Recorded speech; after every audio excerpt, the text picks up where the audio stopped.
am Commissioner Nancy Jester, and welcome to Nancy Jester Reports for Tuesday, January 21st, 2020. Today we met as our Committee of the Whole, where we review our agenda for our business meeting next week, and we do committee reports and receive presentations.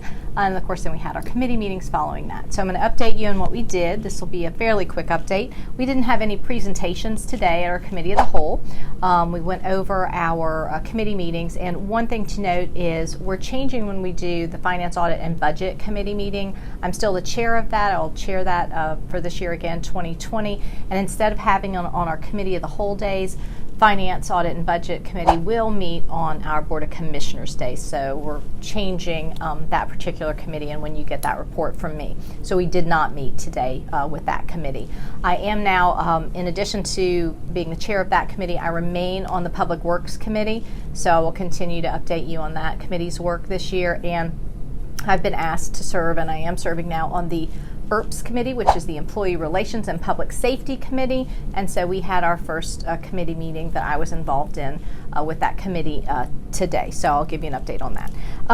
So let's see. We accepted our agenda item. We've got some public hearings coming up next in our next at our board meeting next Tuesday, including discussing a change on the and extending the moratorium we have on small box retail stores. Let's see, we've got, we accepted a number of procurement items and sent them to the various committees of jurisdiction, and that was the main body of work we did today, and I'll go into my committees in a minute.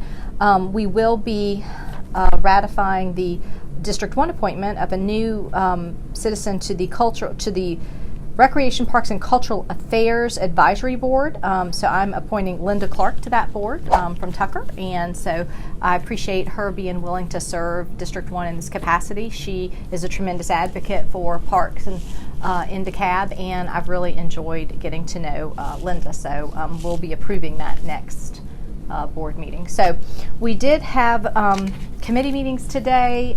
So the two that I sit on that met today were the Public Works Committee, and of course I've been sitting on this for a couple of years now.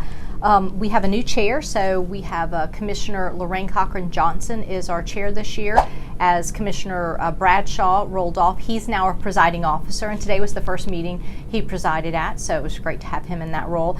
Commissioner Lorraine Cochran Johnson is our deputy presiding officer for this year, and so it's great to have her as the chair of the Public Works Committee, and she did a great job at our first meeting.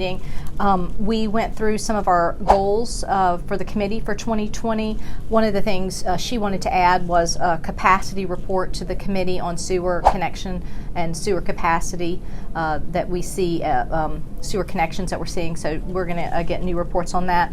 We went through the various things we already do get reports on and just talked about briefly that what we're going to continue to get these and what we want to see, and we'll continue to talk about those and flesh our goals out for that committee as this first quarter kind of gets going. So I know a big project for us obviously will always be the consent decree that we follow in Public Works for the sewer system. But we also talked about the stormwater plan. We really need to be getting a comprehensive look at our stormwater utility and what the plan is for the future, for the long term, as well as adjusting the fees for that. We haven't had any kind of fee adjustment in that for a long time, so that's a little bit overdue. We will also look at sanitation in Public Works as well. So we had a number of agenda items.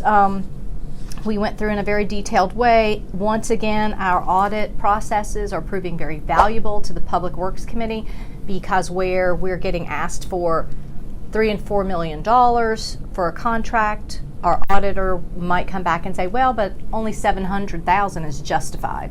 And so we are really holding the administration and the county's feet to the fire on justifying contract bandwidth. And so I feel like we're doing really solid work there for the taxpayer. That was the case certainly today. So we had a number of contracts and renewals and changes that we looked at, everything from a small street sweeper type vehicle that needed to be replaced to $3-4 million in granite, crushed granite and stone that we needed, that the auditor is really helping us save on that contract to lawn maintenance and mowing services throughout the county. So it was an easy agenda as far as Public Works goes, and that we didn't have tons of agenda items, but it was a robust meeting where we did have good discussions on each of the items. In addition to these agenda items, the MARTA 15th Amendment to the Rapid Transit Contract came up. We're holding that in committee just to give everybody a chance to really review it. It has to be passed, I think, by the end of February, so there's a little bit of time. It's being held in committee, so we'll be continuing to look at that and ask questions. If you have any questions about it, certainly let us know. But that did come into PWI today. The other committee and it's a new committee for me to sit on, is the ERPS, as I said earlier in this update, Employee Relations and Public Safety. So that is chaired by Commissioner Marita Davis Johnson from District 5. So I was pleased to join that committee today, and I'll be on that this year. So we had a number of agenda items. We looked at an RFP that is over $2.4 million for a new contract for employee health benefits consulting services with Buck Global, and it wasn't audited. I don't have any issue with this particular award, but I want to see things, as you know, the large dollar contracts or the large dollar procurements that we're we're being asked to approve as a commission.